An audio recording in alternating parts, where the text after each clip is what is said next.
So what happened is, a day I used to join the Baptist faith and I baptized and stuff like that. And then with that, the dreams came rapidly. The I started to speak things that does was basically saying, how you know that, how you know that. And what happened is, at that point in time, I used to see what was going to happen in the future and stuff like that. So like if it have an earthquake or if it had something, some drastic situation, I would see it before it happened. But again, I used to ignore it. At that point in time, it was like nothing. And with that, I I was told that I was to go on moon through the spirit. So in my dreams is where I used to communicate with spirit. I wasn't aware that I was doing it because they appear as people that like normal people like you and I. They would come to me and they would say, you have to go on moon and you have to go on this day and you have to go this time. So with that, I just I said I was obedient. I said okay. I was the youngest person to ever moon in that church at that particular time. I was about how much 17, 18 years. So at that point in time, what happened is it was in the heights of calamity too. Because my mother and my father reached that point where they split apart. And my whole family was kind of in a rumbling, like a it's like rumble. We reached the dice a day, you know.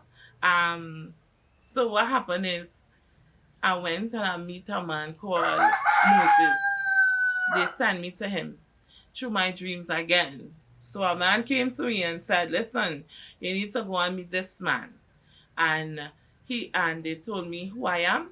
They said that you are seer. And I was like, what? A phone dropped from the sky and landed in my hand and it told me I was a seer. And I was like, what that mean? So I again put away that, ignore that, continue going on. So I went and met Moses and stuff like that.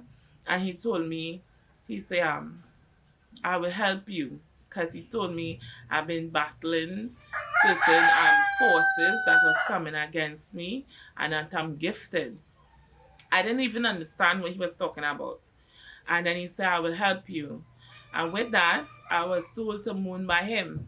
And when he wasn't even mooning people at that point in time. So what he did, he created this like the sacred rooms for me to go into to moon by myself. After I came out for mooning the second time, what had to happen to me is that I started to see through people and I was so scared. I was so scared. I thought I was going mad. I started to see spirits in the ground. I started to see spirits in the trees. I started to see like beings in the skies watching at me. I say, well, oh gosh, Shana dies a day. You're gone mad. So I used to cry. I used to sit down and I used to cry. And what I did, I used to always, I never wanted to be alone. Anytime I was alone, they would make the present known to me. And I would start to feel like the ground shaking, or I might my hands would start to sweat. Sometimes I might start to feel like my head light, dizzy. And what I would do is start to pray, but I praying and it's not going at all. So I started calling God and I started say, God, show me, let me know if something wrong with me, let me know. So what happened is I started to always want to be with people. I always want to be around people. I didn't want to ever be alone. Even in the nighttime, I didn't want to sleep by myself. None of that. Because I was so scared of what was happening to me. So with that now, what happened is I remember Moses was telling me, he said you need to take a smoke to calm yourself down because I was frantic. So I started to smoke with us smoking now. But that made things even more, like everything that was little expanded at that point in time.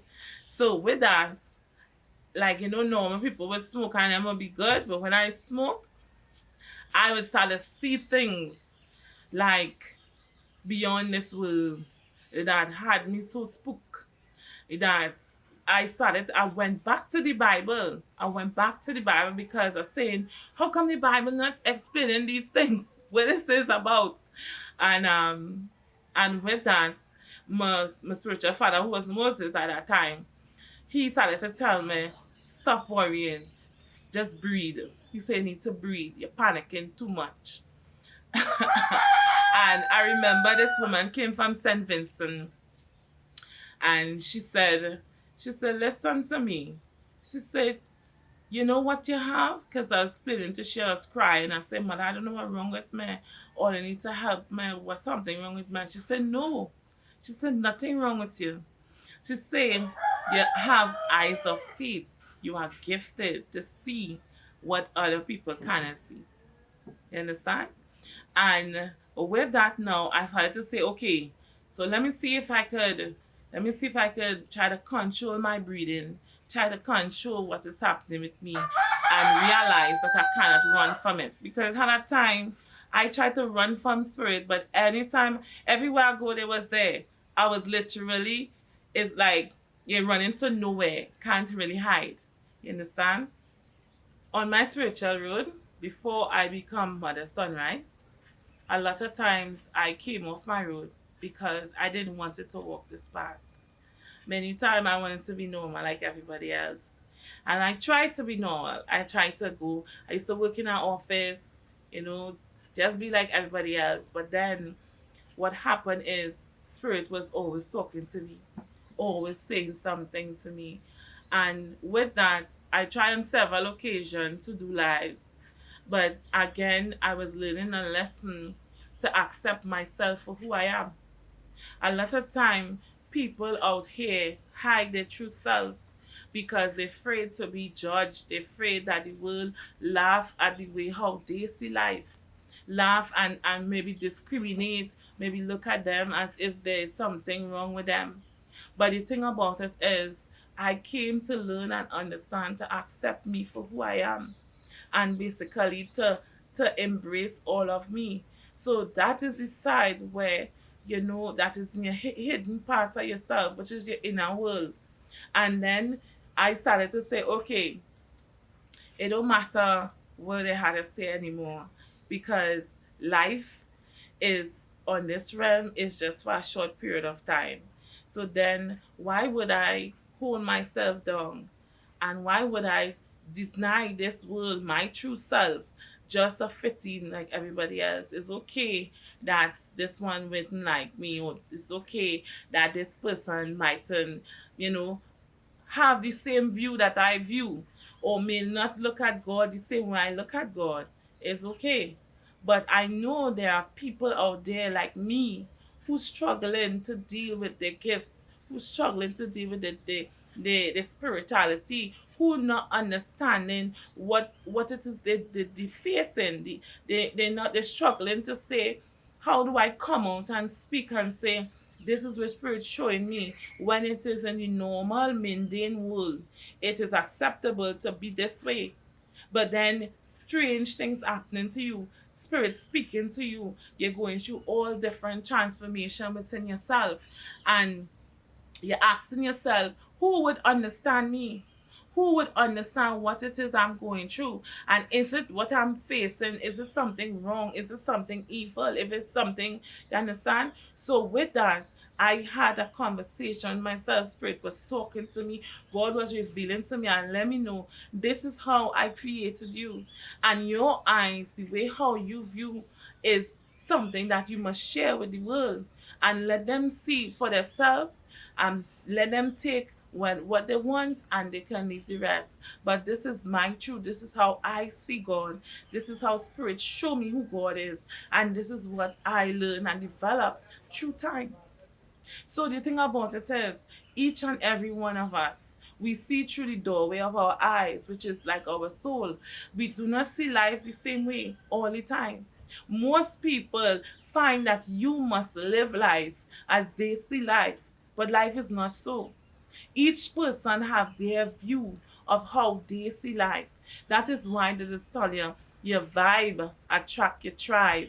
So by me coming out and speaking and telling people what it is Spirit show me, what it is God revealed to me, and stuff like that, is like to let people who on my vibes, who on my tribe, and let them understand and see. Because I'm not the only seer in the world. There are many seers in the world. There are people who are born, they are born seers, they are born healers, and they are faced with the challenges of these spiritual things that they encounter. But no one stopped to tell them or break it down or analyze to them to let them know nothing is wrong with you. This is what's happening because you have this specific gift or you have this ability.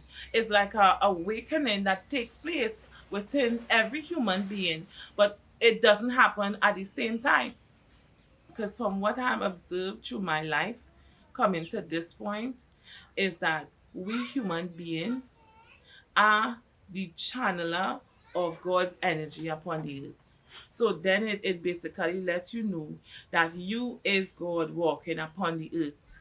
And what happened is when you awaken or when you reach to a level of elevation spiritually, and it I will tell you that the elevation basically come with the purest of intention to understand who God really is and how God operates within this physical realm.